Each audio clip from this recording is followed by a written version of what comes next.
Solve the following diamond problems. So remember, for the diamond problems, we add to make the bottom and multiply to make the top. So we need something that 7 plus something is -3. So I know 7 plus -10 gives me -3. 7 times -10 is -70. 8 times something is -88. 8 times -11 is -88. 8 plus -11 is -3. Two numbers that add to make 4 and multiply to make -21. Well, I know that because the multiplying number is negative, one of the two numbers has to be negative. I know numbers that multiply to 21 and add to 4, or subtract to 4, are 3 and 7.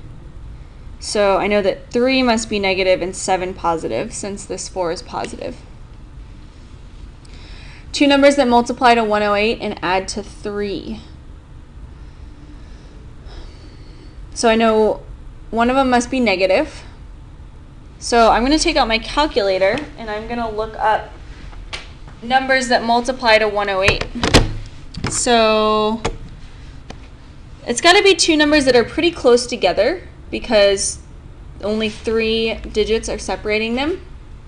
So I'm going to try, let's see, I know numbers that multiply to make 100 are 10 and 10. So 12 and 9 multiplies to make 108 and subtracts to make 3. So I know that 12 must be positive and 9 must be negative. Solve each equation for the indicated variable. So we want to solve this equation for b. So we'll subtract an from both sides. So we get t minus an equals b. On this one, we want to solve for y. So the first thing I'm going to do is multiply the entire equation times 3 to get rid of this fraction. So multiplying the y times 3 will cancel out the 3, and we're left with y. 3 times a is 3a, equals 3 times b is 3b. We want y by itself, so we add 3a to both sides, and we get that y equals 3b plus 3a.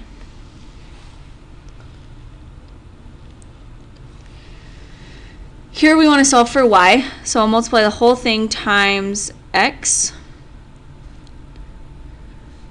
So we get m times x equals y, because the x cancels right there. And finally, we want to solve for x here. So again, I'm going to multiply times x on both sides to cancel out the fraction. So we get mx equals y. Now I'll divide by m, and I get that cancels, so x equals y over m. Write an equation that takes the parent function y equals the absolute value of x and reflects or flips it over the x-axis. Shifts it to the right 3 and shifts it down 2. So I know the general form of the equation is y equals a times the absolute value of x minus h plus k. And I know that I want to reflect it, so I know that my a needs to be negative.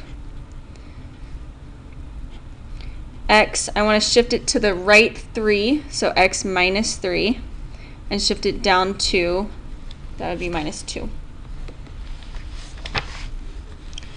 Determine the domain and range of each of the following graphs. Assume each graph has arrows on the ends. So let's see. The domain of a parabola is all the possible x values. So this parabola could keep going out forever. So the domain is all real numbers. The range is the possible y values. So I notice that 1 is the top. That's the highest that I can go. So I'm going to say that the range is y is less than or equal to 1. We could also write that as y is in between negative infinity and 1. For this one, my x values are going to keep going out forever. So the domain is all real numbers.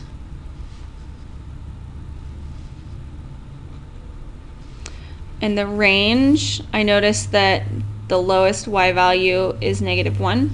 So all the y values are greater than or equal to -1. We could also write that as -1 is less than or equal to y, which is less than infinity, because it goes all the way up to infinity.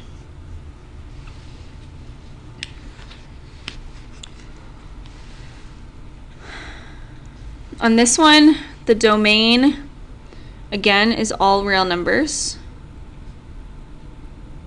because it goes out forever. The range is that y is less than or equal to 0 right here. We could also write that as y goes from -infinity all the way up to 0. And for the very last, this is an absolute value graph. But just like with a parabola, the domain is all real numbers. We can plug in any x. And the range is y is greater than or equal to -1. Again, we could also write that as y goes from -1 all the way up to infinity. Solve the following system of equations algebraically to find their point of intersection. So I noticed that my x's and y's and my equal signs are all lined up. So I'm going to use the elimination method. But I don't have anything that eliminates right away. So I'm going to multiply the top equation times -2. And when I multiply everything times -2, I get -3 times -2 is 6x minus 2y equals 4. And then I'll rewrite the bottom equation, 4x plus 2y equals 6. So because I multiplied by -2, now my 2's cancel out, my y's cancel, and I'm left with 6x plus 4x is 10x equals 4 plus 6 is 10, so x equals 1. Now I can plug it back in here. So I get 4 times 1 plus 2y equals 6. 4 plus 2y equals 6, and then I subtract 4 from both sides, and I get 2y equals 2, divide by 2, and y equals 1. So their point of intersection is at 1, 1.